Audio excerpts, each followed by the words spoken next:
ରାସ୍ତାର ମୂଳ ଗାଁଟିଏ ନିକଟ ମଫସଲ। ସେଠି ଗଧେ ଖିଆବାକୁ ମିଳେ।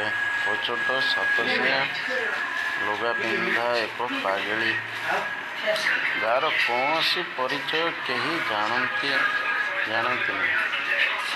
ନଖରା ଅଲରା କେଶ କେଉଁଠି ମୁଠେ ମିଳିଲେ ଖାଏ,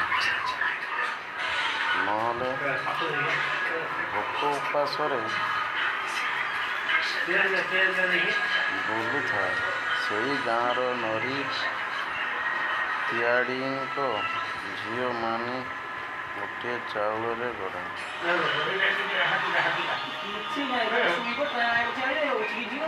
ତିଆଡ଼ିଏ ପୂଜାପାଠ କରି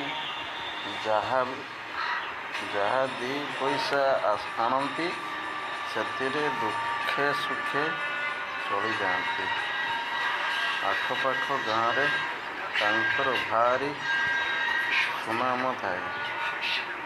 ମାନି ଭଲ ପଢ଼ୁଥିବାରୁ ତା'ର ବିବାହ ପ୍ରସ୍ତାବ ଆସିଲେ ମଧ୍ୟ ତିଆଡ଼ିଏ ପ୍ରସ୍ତାବକୁ ଏଡ଼େଇ ଦେଉଥାନ୍ତି।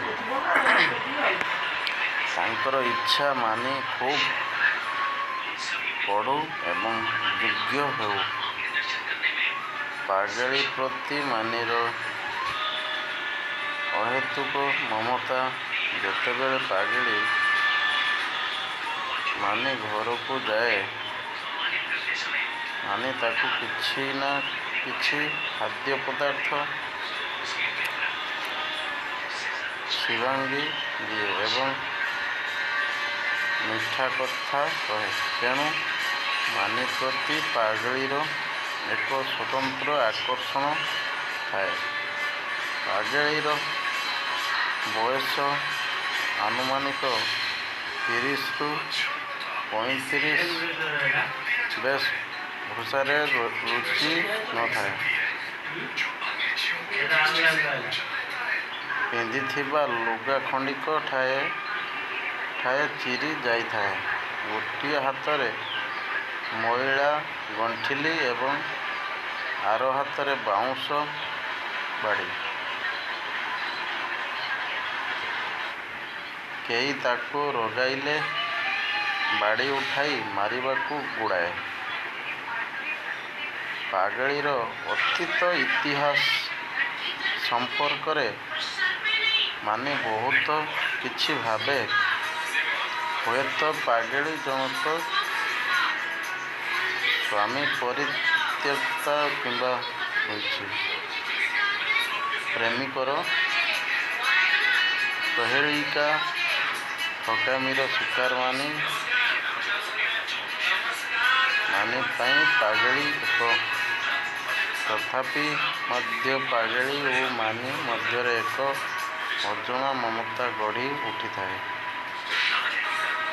ଛାତ୍ରୀ ଟ୍ୟୁସନ ହେବା ପାଇଁ ଗାଁଠାରୁ ଦୁଇ ମାନି ଯୁକ୍ତ 2 ପ୍ରଥମ ବର୍ଷର 3 କିଲୋମିଟର ଦୂରରେ ଥିବା ଶିକ୍ଷକଙ୍କ ପାଖକୁ ଯାଏ। ସନ୍ଧ୍ୟାରେ ଟ୍ୟୁସନ ସାରି ଫେରୁ ଫେରୁ ବେଳେ ବେଳେ ରାତି ହୋଇଯାଏ। ତିଆଡ଼ିଏ ଗାଁ ମୁଣ୍ଡରେ ଯାଇ ଝିଅକୁ ଅପେକ୍ଷା କରିଥାନ୍ତି।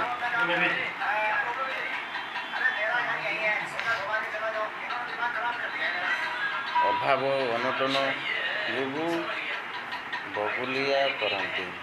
ସାଇକେଲ ଖଣ୍ଡେ କରିବା ପାଇଁ ସମ୍ବଳ ନଥାଏ। ଗାଁ ମୁଣ୍ଡରେ ଅନେକ ବାତେରା ଟୋକା ବସି ଖଟି। ସେମାନଙ୍କ ମଧ୍ୟରୁ ମଦନା ବୋଲି ଟୋକାଟାର ମାନି ପ୍ରତି ଲୋଲୁପ ଦୃଷ୍ଟି। ତିଆଡ଼ିକୁ ହଠାତ୍ ଜ୍ୱର ହେବାରୁ ସେ ଆଉ ଝିଅକୁ ନେବା ଆଣିବା କରିପାରିଲେନି। ଏହି ସାମନ୍ତରା ସୁଯୋଗରେ ମାନିର ଆରମ୍ଭ କରିଦେଲା।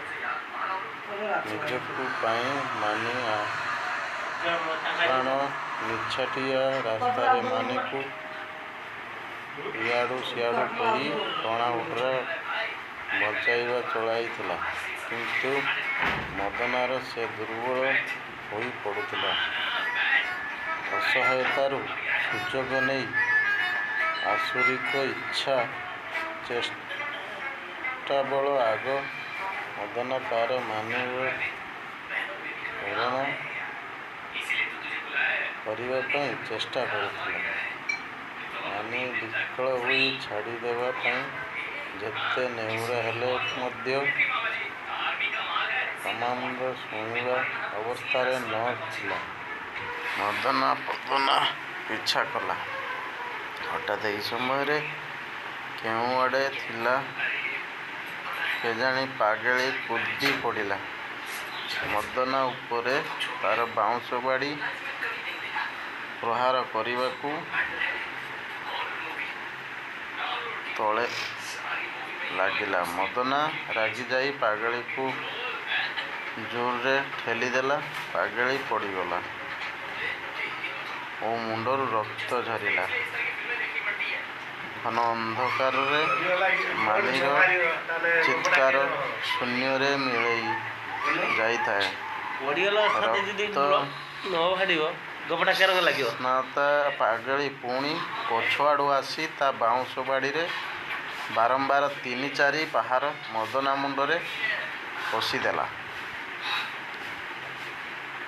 ମଦନା ଲହୁଲୁହାଣ ହୋଇ ତଳେ ପଡ଼ି ଛଟପଟ ହେବାକୁ ଲାଗିଲା ଏବଂ କିଛି ସମୟ ପରେ ତା'ର ପ୍ରାଣବାୟୁ ଉଡ଼ିଗଲା। ମାନି ଭୟରେ ଜଡ଼ସଡ଼ ହୋଇ ଥରୁଥିଲା। ପାଗଳୀର ଉଗ୍ର ମହିଷାମର୍ଦ୍ଦିନୀ ରୂପ ଦେଖି ମାନି ମନେ ମନେ ମା ଦୁର୍ଗାଙ୍କୁ ସ୍ମରଣ କରୁଥିଲା। ସମସ୍ତଙ୍କ ପାଇଁ ଅଲୋଡ଼ା ପାଗଳୀ ସେଦିନ ଅସହାୟା ମାନି ପାଇଁ ସାକ୍ଷାତ୍ ରକ୍ଷାକର୍ମୀ ଭାବେ ଉଭା ହୋଇଥିଲା।